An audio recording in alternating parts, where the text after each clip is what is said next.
Assalamualaikum warahmatullahi wabarakatuh. Perkenalkan, nama saya Amir Sarifudin. Saya mahasiswa S3 Pendidikan Seni Universitas Negeri Semarang, angkatan tahun 2021. Tema penelitian saya adalah tentang kampung kreatif. Kampung ini disebut atau namanya Kampung Babakan. Ya. Jadi ada di Kelurahan Babakan, RW 1, Kecamatan Tangerang, Kota Tangerang, Banten. Kampung ini semula adalah kampung kumuh yang oleh pemerintah daerah Kota Tangerang dianggap sebagai kampung yang kurang layak huni. Disebut kampung kumuh karena beberapa alasan atau beberapa kriteria, diantaranya infrastrukturnya yang berantakan, jumlah rumah, kepadatan rumah yang berada dalam 1 hektar itu terlalu padat, melebihi standar perumahan yang layak huni. Tingkat kesehatan sanitasi pun buruk. Kemudian pendidikan, latar pendidikan masyarakat setempat pun masih di bawah standar. Jadi menurut pemerintah pusat maupun daerah, pada tahun 2016 kampung tersebut, Kampung Babakan, dikategorikan sebagai kampung kumuh. Pada tahun 2017 masyarakat Kampung Babakan melakukan kegiatan besar, yaitu mentransformasi, mengubah dan memetamorfosis kampungnya menjadi kampung kreatif, menjadi kampung yang fenomenal dan banyak dikunjungi oleh orang-orang. Kenapa demikian? Kenapa? Ada fenomena apa yang terjadi di Kampung Babakan tersebut? Banyak yang dilakukan oleh masyarakat tersebut, perubahan-perubahan itu, sehingga disebutnya sebagai transformasi. Apa yang dilakukan atau perubahan apa yang sudah dilakukan oleh masyarakat? Yang pertama adalah membersihkan selokan. Kegiatan pertama mereka adalah membersihkan selokan-selokan atau sanitasi. Setelah itu, jalan-jalan atau gang-gang sempit yang berada di kampung-kampung tersebut mereka rapikan. Kemudian mereka melakukan penataan, di mana ada fasilitas umum, di situ dibersihkan dan ditata ulang.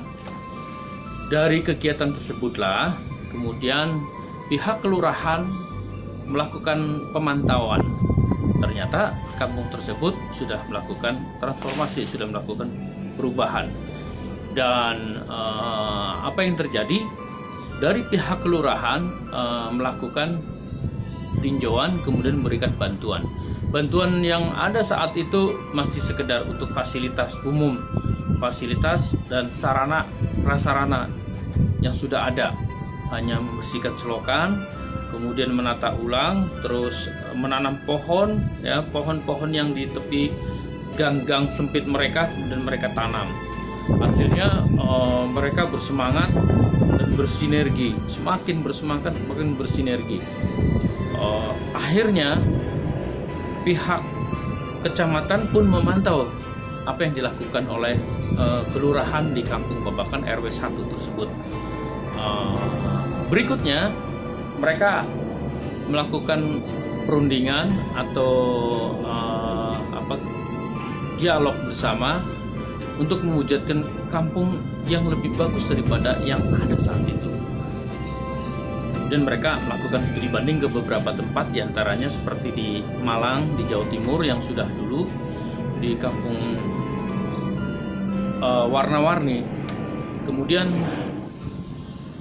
dari beberapa ide yang dihasilkan ketika mereka melakukan satu diskusi, kemudian muncullah bahwa kampung mereka lebih baik dihias seperti yang sudah ada Kampung Warna-Warni di Malang.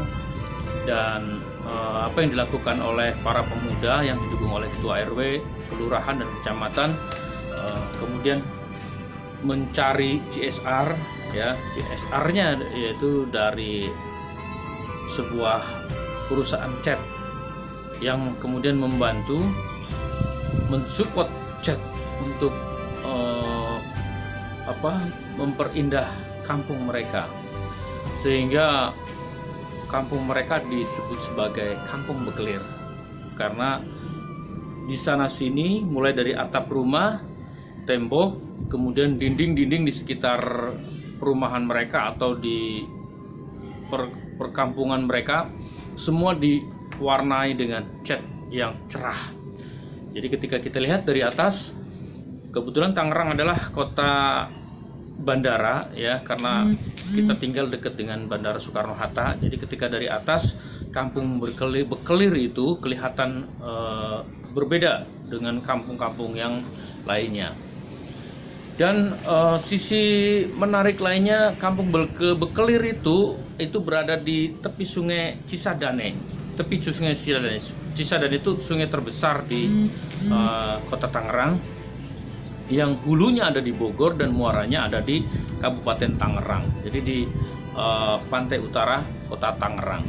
Nah, sungai itu sungai yang besar yang kalau dulu zaman dahulu itu dipakai untuk transportasi air dari Tangerang sampai ke Bogor. Sekarang sungai itu tidak bisa untuk transportasi karena sudah ada pendangkalan. Tapi lebar sungainya masih besar, masih bisa atau pantas untuk dijadikan tempat wisata. Dan untuk lebih lengkapnya, lihat pameran data seni saya dan teman-teman mahasiswa S3 UNES di Semarang tanggal 13 sampai 18 Juni 2022. Lihat dan saksikan ya. Terima kasih. Assalamualaikum warahmatullahi wabarakatuh.